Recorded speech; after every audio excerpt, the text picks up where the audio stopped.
Tervetuloa Sotkamon Tenavalerin ensimmäisen Tupe-lehden pariin. Ensimmäisessä videossa käydään vähän läpi avaus leiripäivän tunnelmia video- ja kuvien muodossa, mutta jatkossa huomista alkaen sitten enemmän peleistä videomateriaalia, joten pysykäähän kanavalla.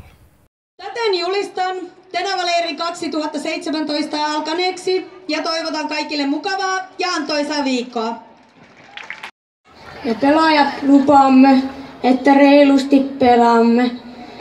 Kaveria kannustamme ja kaikkia kunnioitamme. Sääntöjä noudatamme, ohjeita kuuntelemme ja hauskaa pidämme. Pelihetkistä nautimme, vapaa-aikana Sotkamoon tutustumme ja leiristä kaiken ilon irti otamme.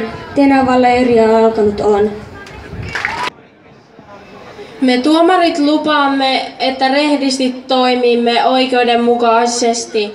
Tuomitsemme ja hyvä urheiluhenkeä luomme. Kovasti pillin puhallamme ja kaikki tasapuolisesti kohtelemme. Ja ratkaisumme takana seisomme. Hyvää käytöstä kaikilta edellytämme ja yhdessä leiristä nauttikaamme.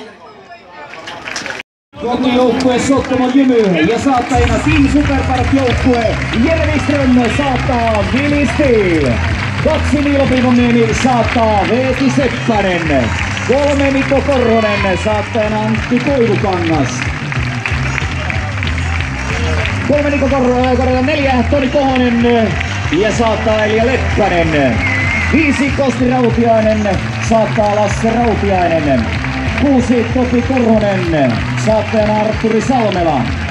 7 Markus Tuikka, saattaa Elias Vuolteenaho. 8 Kalle Tapio Huusko, saattajana Julius Ohtonen. Ja 9 joukkueen kapteeni Mikko Korhonen, saattaa Topi Vikajärvi. Jokerit 10 Roope Korhonen, saattaa Otto Mikkonen.